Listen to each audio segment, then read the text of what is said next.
Hello class 6th and 7th. Welcome to your lecture number 6 of chapter number 10. Page number 238 is where we have finished of in our last class. We were in our last class, not finished yet. So 10.6 illustration तक हम discuss कर चुके थे बच्चों अभी आपके पास बहुत अच्छा एडवांटेज है, ठीक है ना। क्लास में आपको हो सकता है कोई डिस्टर्ब करता है। ऑनलाइन क्लास का भी आपके पास एडवांटेज है कि आप बार बार वीडियो को रिवर्स करके समझ सकते हो।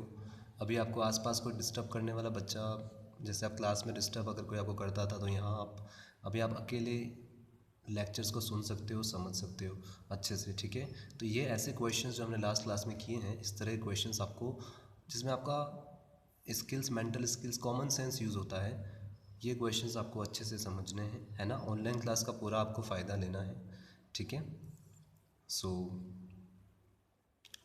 Today will start off with illustration number 10.7। Okay, बहुत इजी है। How many degrees are there in two right angles. Right angle क्या होता है? ऐसा 90 डिग्री के एंगल को क्या बोलते हैं हम? Right angle. तो सिंपल सी बात है कि टू राइट एंगल्स में कितनी डिग्री होगी, वही वाला क्वेश्चन है बच्चों, जो हम स्पेशली जो बच्चे 5th से अभी प्रमोट हुए हैं 6th क्लास में, ठीक है। तो आप सभी को तो बहुत अच्छे से वीडियो 2-3 बार देखना है, जिनको समझ में नहीं आता है या इस तरह के क्वेश्चंस करने में अभी भी दिक्कत, ये सोच नहीं पाते हैं कि कैसे हम, कब हम डिवाइड करेंगे, कब हम कितने पार्ट में डिवाइड करना है, किसको किससे मल्टीप्लाई करना है, ठीक है। तो ये चीज़ें आपको थोड़ी कॉमन सेंस अपने आप में डेवलप करनी होगी बच्चों, ठीक है। जैसे एक चीज़ मैंने आपको क्लास में सिखाई थी कि जब भी आपको ऐसे क्वेश्चन आए कि एक चीज़ इतने की तो दो चीज़ कितने की, है ना। क्लास में हमने कितनी चीज़ें की थी ऐसी कि सपोज़ एक पेंसिल 10 रुपीज़ की है तो 2 पेंसिल्स 10 इंटू 2, 3 पेंसिल 10 इंटू 3। यहाँ पे एक राइट एंगल कितने का है? 90 डिग्री का। तो दो राइट एंगल कितने के होंगे? 2 इंटू 90 डिग्री, ठीक है। बहुत ईजी है। 9 2 जा 18, पहले नॉन ज़ीरो नंबर को मल्टीप्लाई कर लो। 9 2 जा 18 और एक ज़ीरो का एक ज़ीरो, ठीक है बच्चों दो राइट एंगल मिलके एक 180 डिग्री बनता है। राइट एंगल अगर ऐसे भी हम बना सकते हैं, ऐसे उल्टा भी बना सकते हैं, इन दोनों को मिला दें तो ऐसे फॉर्म हो सकता है एक एंगल, ठीक है। जहाँ पे angle A O B, angle A O B मतलब ये वाला, अभी हम पढ़ेंगे स्ट्रेट एंगल। ये कितना होता है? 180 डिग्री। अभी हम लास्ट यहाँ पे नीचे लास्ट पेज पे, इस पेज पे जो लास्ट वाला पॉइंट है वो स्ट्रेट एंगल ही है। अभी हम पढ़ेंगे इसका मेजर 180 डिग्री होता है, ठीक है। तो 180 डिग्री, लेकिन इसके बीच में से ये एक हमने एक तरह से कह सकते हैं डिवाइड कर दिया दो एंगल में, ठीक है। तो एक 90 और एक 90, इन दोनों को मिला दिया तो एक स्ट्रेट एंगल बन जाता है। तो 90 + 90 180 डिग्री होता है, ठीक है, जब दो राइट एंगल को हम मिलाते हैं। अभी हम पढ़ेंगे। सो नाउ बच्चों, इलस्ट्रेशन जो स्पेशली 6th क्लास में है, जिनको नहीं पता है उनको मैं बता दूं, इलस्ट्रेशंस भी आपको अपनी नोटबुक जो है होमवर्क की उसमें करने हैं, ठीक है। तो यहाँ तक आपको ब्लैक पेन से वही क्वेश्चन चलेगा आपका। और अब जैसे आज जो डेट है, आप जिस डेट को आज ये लेक्चर पढ़ रहे हैं उस डेट पे आपको CW डेट डाल के, ठीक है, आगे एक पेंसिल से लाइन खींच के होमवर्क नोटबुक में, और ब्लैक पेन से आपको इलस्ट्रेशन 10.7 और क्वेश्चन लिखना है, और ब्लू पेन से आपको ये लिखना है। और इससे पहले जस्ट आपको, जैसे मान लीजिए आपका आधा पेज पे 10.6 खत्म हुआ, तो वहीं उसके नीचे से एक लाइन खींच के आपको ड्रॉ करके, और फिर आपको क्या लिखना है? CW डेट आज की, और फिर इलस्ट्रेशन 10.7, और इस तरह से आपको प्रोसीड करना है, ठीक है। तो क्वेश्चंस इलस्ट्रेशन वाले भी आपको नोटबुक में करने हैं सोल्व, ठीक है। उससे और अच्छे से आपको, आप जब करें तब और अपने आप समझते हुए, केवल कॉपी ना नहीं करें, आपको समझते हुए उसको जो है सोल्व करें, है ना। तो आपको और बेहतर तरीके से समझ में आएगा। So now today's first point to what we understand is congruent angles. Congruent word याद आया बच्चों, हमने लास्ट चैप्टर में भी पढ़ा था, कॉन्ग्रुएंट लाइंस। तो बिल्कुल इसका मतलब यहाँ पे भी वही है। कॉन्ग्रुएंट एंगल्स मतलब इक्वल एंगल्स। वहाँ पर क्या था? इक्वल लेंथ थी, यहाँ पे इक्वल मेजर है एंगल्स का, ठीक है। If the measure of two angles are equal, आ गया इक्वल वर्ड। तो किसी भी दो एंगल का अगर मेजर इक्वल है, अगर दोनों सेम एंगल्स हैं in terms of measuring them, the angles are called congruent और इक्वल एंगल्स, ठीक है। तो ज्योमेट्री में नॉर्मली हम कॉन्ग्रुएंट वर्ड यूज़ करते हैं, इक्वल वर्ड हम इतना स्पेशली जब एंगल्स और लाइन सेगमेंट्स की बात हो, मेजर की जब बात हो तो कॉन्ग्रेंट, हालांकि मीनिंग एक ही होता है लेकिन हम क्या यूज़ करते हैं, कॉन्ग्रेंट एंगल्स। ठीक है, so for example if angle A B C is equals to 45 degree, ठीक है, कोई एंगल ए बी सी है वो क्या है 45 डिग्री है, and angle D E F also 45 degree, then angle A B C is equals to angle D E F. ठीक है, ये दोनों एंगल इक्वल हो गए, ये भी 45 है और ये भी 45 है, तो दोनों इक्वल हो गए। ठीक है, सो यही चीज़ यहाँ पे लिखी हुई है, that is angle A B C is congruent to angle D E F. ठीक है, तो कुल मिला के इस दो लाइन का मीनिंग ये है कि कोई भी दो एंगल अगर इक्वल है तो वो दोनों को हम क्या कह सकते हैं, कॉन्ग्रुएंट एंगल्स। जैसे अभी हमने लास्ट इलस्ट्रेशन लिया था उसमें मैंने आप लोगों को बताया था अगर दो 90 डिग्री के एंगल होते तो एंगल ए ओ सी किसके इक्वल है, एंगल बी ओ सी के। ठीक है, तो ये दोनों को हम क्या बोल सकते हैं, कॉन्ग्रुएंट एंगल्स।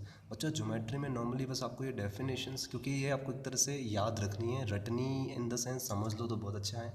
बाकी ये जो छोटी छोटी चीज़ें आपको पता होनी चाहिए कि जब दो एंगल्स इक्वल होते हैं तो उनको कॉन्ग्रुएंट एंगल्स बोलते हैं। ठीक है, क्योंकि वो बार बार नहीं, अब क्वेश्चन में वो आगे हायर क्लासेस में ये नहीं बताएगा, वो डायरेक्ट बोल देगा दीज आर कॉन्ग्रुएंट एंगल्स, तो आपको डायरेक्टली अंदाज़ा लगाना पड़ेगा कि ये दोनों कॉन्ग्रुएंट का मतलब है ये दोनों इक्वल हैं।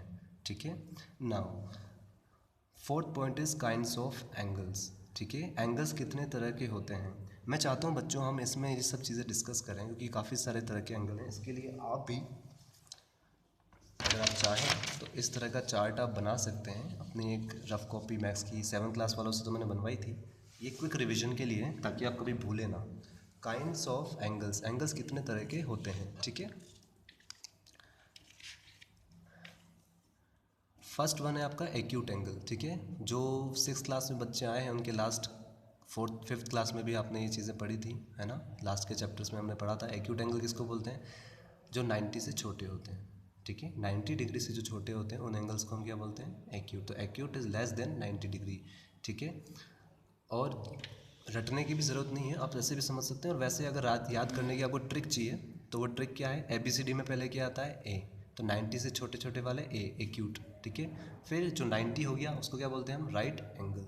ठीक है बच्चों, एक्यूट एंगल में जो बच्चे अभी भी एंगल्स को थोड़ा समझने में या जिन्होंने पढ़ाई कम की है 5th क्लास में, स्पेशली जो अभी 6th क्लास में आए हैं, एक्यूट एंगल ऐसे भी बन सकता है और ऐसे भी बन सकता है। ठीक है, ये चीज़ वैसे बहुत बेसिक चीज़ है लेकिन जिनको एंगल्स पहचानने में दिक्कत होती है तो वो ऐसे समझ सकते हैं, जितने भी झुके हुए एंगल्स होते हैं, है ना, जो एंगल आपको झुके हुए दिखते हैं, जैसे ये झुका हुआ है, ये इस तरफ झुका हुआ है, तो ये जो एंगल होते हैं ये कैसे होते हैं, एक्यूट। क्योंकि 90 तो कैसा होता है, एकदम ऐसे स्ट्रेट खड़ा हुआ, है ना, ये वाला एकदम वर्टिकल होता है, ये वाला हॉरिजॉन्टल होता है, तो इससे छोटे छोटे वाले सारे कौन से हो गए, एक्यूट एंगल। ठीक है, और इससे बड़े बड़े वाले सारे कौन से हो गए, ऑब्ट्यूज एंगल। तो सबसे पहले एक्यूट 90 से छोटे वाले, फिर एकदम 90 हो गया तो कौन सा एंगल बन गया, राइट एंगल। फिर 90 से बड़ा लेकिन 180 डिग्री से छोटा, क्या बोला मैंने, 90 और 180 के बीच में, मतलब 91 से लेके 179 तक, वो सारे एंगल कौन से होते हैं, ऑब्ट्यूज। ठीक है, तो 3 एंगल तो आपको याद होने चाहिए जो 5th क्लास में आप पढ़ चुके हो, एक्यूट 90 से छोटे, फिर एकदम जो एग्जैक्टली 90 डिग्री हो वो राइट एंगल, और 180 से छोटे और 90 से बड़े वो कौन से होते हैं, ऑब्ट्यूज एंगल। ठीक है, जो ऐसे फैले हुए होते हैं उनको आप देख के पहचान सकते हो। ठीक है, अभी हम आगे पढ़ेंगे। फिर आता है स्ट्रेट एंगल। स्ट्रेट एंगल क्या होता है बच्चों, जो एकदम 180 डिग्री का बनता है, इस तरह का। ठीक है, ये आपका एक्यूट एंगल हो गया, ये 90 डिग्री हो गया, एक वर्टिकल एक हॉरिजॉन्टल।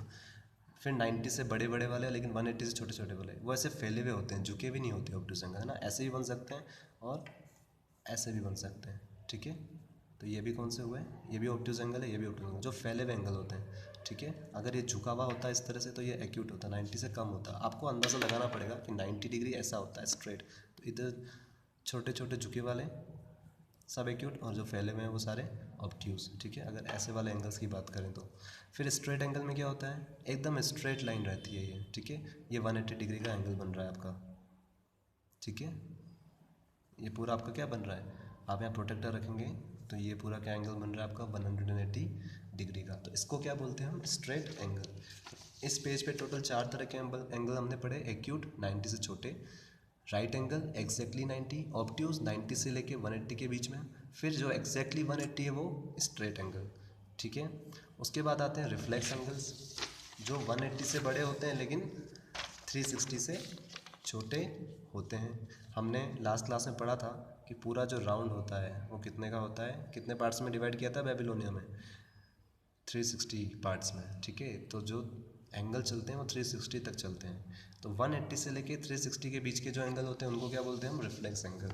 ये उसका एग्जांपल है बच्चों, ठीक है। यहाँ पे एंगल ए ओ सी हमने आर्क लगा के बताया कि कौन सा वाला एंगल है, ये बाहर वाला एंगल है, एंगल ए ओ सी, ठीक है। ये कितना है, ये कौन सा एंगल है, रिफ्लेक्स एंगल, ठीक है, क्योंकि 180 और किसके बीच में, 360 के बीच में है, ठीक है।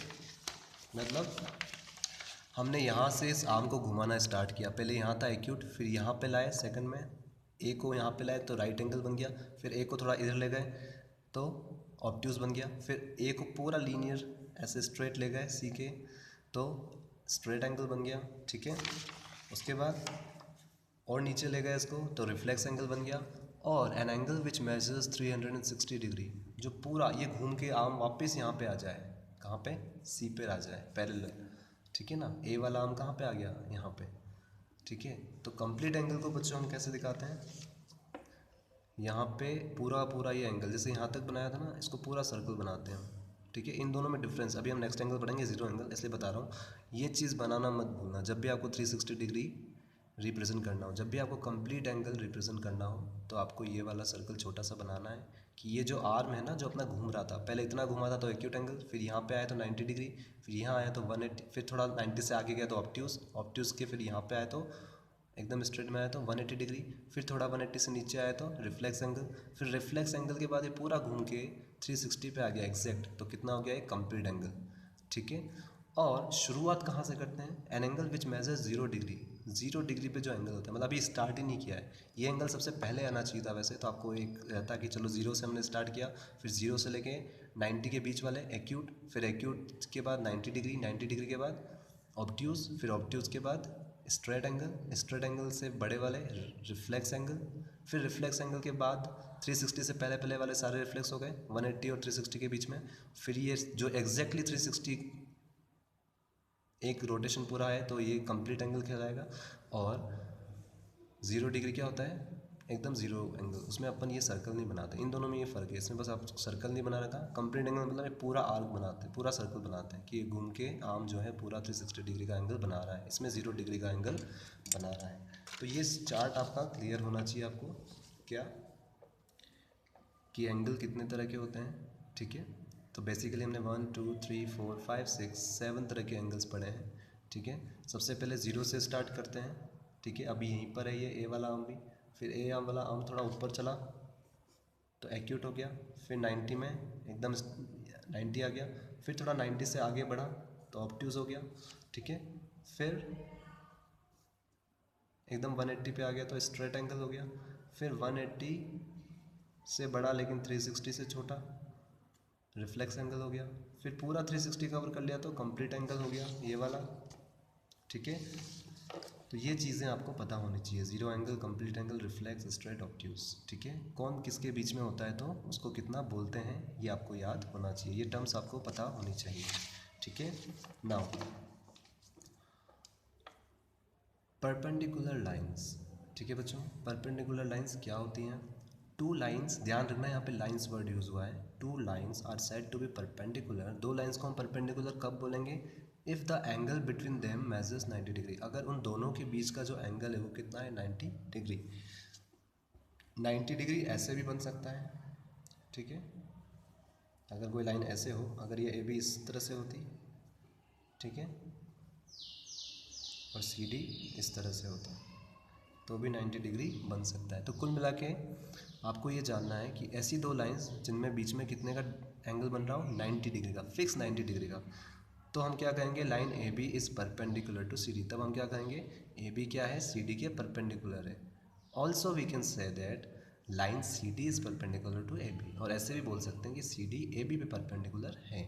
रिप्रेजेंट कैसे करते हैं बच्चों, सपोज हमको रिप्रेजेंट करना है कि ए बी सी डी के परपेंडिकुलर है, तो ए बी इज़ परपेंडिकुलर का सिंबल क्या होता है, ये वाला, ठीक है। So this is your symbol for perpendicular,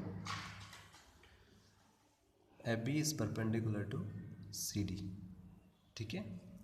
और इसको ऐसे भी लिख सकते हैं कि C D is perpendicular to A B. तो ये जो होता है ये परपेंडिकुलर का सिंबल होता है ना। राइट एंगल हम ऐसे बनाते हैं 90 डिग्री का, तो इसमें ऐसे बनाते हैं, ऐसे और ऐसे, ठीक है। तो ये किसका सिंबल होता है? परपेंडिकुलर का, ठीक है बच्चों। तो जब भी दो लाइंस आपस में 90 डिग्री का एंगल बनाएंगी तो हम क्या बोलेंगे उसको? Perpendicular lines. और उसको रिप्रेजेंट कैसे करेंगे? A B is perpendicular to C D, ठीक है, या फिर C D is perpendicular to A B, उल्टा भी ले सकते हैं। और इसमें एक कमी है, क्या कमी है? मैंने लाइन का सिंबल तो बनाया ही नहीं। तो इन चीज़ों का आपको स्पेशली ज्योमेट्री में ध्यान रखना है। This is correct formation representation, ठीक है। अब हम पढ़ते हैं परपेंडिकुलर बाइसेक्टर किसको बोलते हैं। परपेंडिकुलर पता लग गया किसको बोलते हैं। अब बाइसेक्टर, ठीक है बच्चों। पहले हम समझते हैं बाई का मीनिंग क्या होता है। यहाँ पे बाई का मीनिंग होता है टू, ठीक है, सेक्ट करना मतलब डिवाइड करना। तो दो भागों में डिवाइड कर रही है। जब भी हम बाइसेक्ट बोलते हैं तो दो इक्वल पार्ट में डिवाइड कर रही है। तो यहाँ पे ध्यान से समझना कौन कौन सी टर्म्स यूज हो रही है। A line perpendicular to the given line segment. एक लाइन ने किसको डिवाइड किया है? लाइन सेगमेंट को। यहाँ इसने लाइन क्यों नहीं बोला? क्योंकि बाइसेक्ट करना है, दो भागों में डिवाइड करना है, दो इक्वल पार्ट में डिवाइड करना है, या फिर दो पार्ट में डिवाइड करना है, तो हम लाइन को कैसे डिवाइड करेंगे? क्योंकि लाइन तो कभी ख़त्म होती ही नहीं है ना। इसलिए इसने यहाँ पे क्या यूज़ किया है? Line segment. क्योंकि लाइन का तो हम क्या मान के चलते हैं, वो कभी ख़त्म ही नहीं होती, इनफाइनाइट तक जाती है, तो उसकी लेंथ भी इनफाइनाइट होगी। तो इसलिए इसने यहाँ पे कॉन्स्ट लाइन सेगमेंट लिए हैं ताकि हम डिफाइन कर सकें बाइसेक्टर, ठीक है। अ लाइन, हाँ, लाइन भली किसी को बाइसेक्ट, कोई लाइन बाइसेक्ट किसको कर रही है? लाइन सेगमेंट को कर रही है, ठीक है। तो इसके टुकड़े हो सकते हैं, लेकिन लाइन को आप कैसे बाइसेक्ट करोगे, ठीक है, बिकॉज लाइन तो इन्फिनिट तक जाती है। So that's why we this line is perpendicular to the given line segment as well as bisects है, ठीक है। एक तो परपेंडिकुलर है, ऊपर से क्या है? बाइसेक्ट भी कर रही है, उनको दो पार्ट में डिवाइड भी कर रही है, इज कॉल्ड परपेंडिकुलर बाइसेक्टर। उसको क्या बोलेंगे हम? Perpendicular bisector. तो यहाँ पे जो लाइन एल एम है वो क्या है? Is a perpendicular bisector. ये है परपेंडिकुलर बाइसेक्टर किसका? Of line segment A B. Segment देखो, ये सेगमेंट है, दो एंड पॉइंट है, तो ए बी का परपेंडिकुलर बाइसेक्टर कौन है? लाइन एल एम, ठीक है। नाउ बच्चों, परपेंडिकुलर हमने पढ़ लिया, 90 डिग्री का एंगल ही बन रहा है, और बाइसेक्ट करना मतलब दो पार्ट में डिवाइड करना। तो परपेंडिकुलर भी है और दो पार्ट में डिवाइड भी कर रही है। तो आपको ये टर्म्स क्लियर होने चाहिए। परपेंडिकुलर लाइंस क्या होती हैं? जो 90 डिग्री का एंगल बनाए। और परपेंडिकुलर बाइसेक्टर कौन होता है? परपेंडिकुलर जो 90 डिग्री का एंगल ही बनाए, और बाइसेक्टर मतलब दो पार्ट में डिवाइड भी करे। डिवाइड किसको करेगी? लाइन सेगमेंट को करेगी, ठीक है। नाउ क्विकली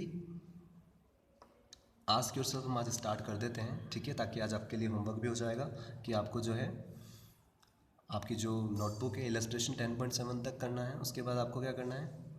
जैसे मैंने आपको लास्ट क्लास में बताया आस्क योरसेल्फ, बिल्कुल वैसे ही आपको उसके नीचे से ब्लैक पेन से आस्क योरसेल्फ लिखना है, फिर एक क्वेश्चन लिखना है, फिगर आपको पेंसिल से बनाना है। क्वेश्चन हम समझ लेते हैं। फ्रॉम द गिवन फिगर, इस गिवन फिगर में राइट एन ऑब्ट्यूज एंगल, आपको ऑब्ट्यूज एंगल बताना है, एंड एन एक्यूट एंगल, ठीक है, और एक्यूट एंगल भी बताना है। उसके साथ आपको ये भी बताना है what does their sum represent. तो सबसे पहले हम ऑब्ट्यूज एंगल और एक्यूट एंगल बताते हैं, इसमें कौन से होते हैं। पहचानना बहुत आसान है, अभी तक हमने स्पेशली यही डिस्कस किया इस क्लास में कि ऑब्ट्यूज एंगल कैसे होते हैं, ऐसे फैले हुए, ठीक है ना, इस तरह से फैले हुए, इस तरह से फैले हुए। तो इसमें फैला हुआ कौन दिख रहा है? एंगल ए ओ बी, ठीक है ना, एंगल ए ओ बी, ये वाला एंगल फैला हुआ दिख रहा है, मतलब ये कौन सा हुआ? ऑब्ट्यूज। और जो झुके हुए एंगल होते हैं, है ना, वो कौन से होते हैं? एक्यूट। तो एक्यूट कौन हुआ यहाँ पे? एंगल सी ओ बी, ये अंदर वाला एंगल सी ओ बी, ठीक है। बहुत आसान है पहचानना, ठीक है। सो ऑब्ट्यूज एंगल हमारे को हमें पता लग गया कौन सा है, एंगल ए ओ बी, और एक्यूट कौन सा है? एंगल सी ओ बी, या एंगल बी ओ सी भी आप लिख सकते हैं। सो आपको ब्लैक पेन से क्वेश्चन लिखना है, देन आपको ये फिगर्स पेंसिल से बनाना है। उसके बाद आपको आंसर वन, ठीक है। फिर आपको सबसे पहले एक्यूट एंगल लिखना है। यहाँ पे एक्यूट एंगल कौन सा है हमारा? एंगल सी ओ बी, ठीक है। और ऑब्ट्यूज एंगल कौन सा है हमारा? एंगल ए ओ बी, लिख दिया हमने। उसके बाद सेकंड पार्ट में क्या कह रहा है ये? What does their sum represent. इन दोनों का सम रिप्रेजेंट क्या कर रहा है, ठीक है। तो हम सबसे पहले ये समझेंगे बच्चों कि यहाँ पे जो एंगल सी ओ ए है, ध्यान से समझना कौन सा एंगल बोल रहा हूँ मैं, एंगल सी ओ ए। सी ओ ए मतलब ये वाला एंगल, ये एंगल सी ओ ए, ये कितना एंगल है अभी हमने पढ़ा थोड़ी देर पहले, स्ट्रेट एंगल। यहाँ पे पढ़ा है हमने ये वाला एंगल स्ट्रेट एंगल है। मतलब स्ट्रेट एंगल मतलब कितने का है ये, 180 डिग्री का, ठीक है। तो ये 180 डिग्री है ये पूरा, तो इसी को तो डिवाइड किया है एंगल सी ओ बी और एंगल ए ओ बी में, तो इन दोनों का सम कितना होना चाहिए, इस एंगल और इस एंगल का सम कितना होना चाहिए, ये पूरा कितना है 180 डिग्री। तो हमको ये लिखना है बिकॉज कैसे बनाते हैं हम, इस तरह से, ठीक है, शॉर्ट में, because angle C O A is a straight angle. कौन सा angle, angle C O A straight angle वाला, ये वाला एंगल कौन सा एंगल है, straight angle is a straight angle, that is angle COA is equals to 180 degree, ठीक है। ये कितना होगा 180 डिग्री, हमने अभी जस्ट पढ़ा लास्ट पेज पे। स्ट्रेट एंगल का क्या मेजर होता है 180 डिग्री, कितने का होता है ये 180 डिग्री का, ठीक है, जो एकदम स्ट्रेट होता है। तो अगर हम थोड़ी देर के लिए इस OB को भूल जाएं, ठीक है, तो ये एंगल कौन सा है, एंगल COA है, पूरा का पूरा ये कौन सा है 180 डिग्री। इसी को तो डिवाइड किया है, इसी को डिवाइड किया है दो एंगल में, ठीक है। तो angle AOC plus angle COB, ये कितना हो जाएगा, इन दोनों का एंगल प्लस कितना हो जाएगा, टोटल 180 डिग्री, ठीक है। तो इन दोनों का plus, therefore angle COB plus angle AOB is equals to 180 degree.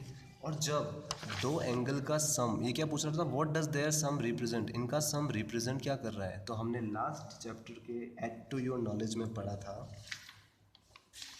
कि जब भी दो एंगल्स का सम 180 डिग्री होता है, two angles are said to be supplementary angles if the sum of their measures is 180 degree. जब भी दो एंगल का सम क्या होगा 180 डिग्री होगा, तो हम उनको क्या बोलेंगे, सप्लीमेंट्री एंगल्स बोलेंगे।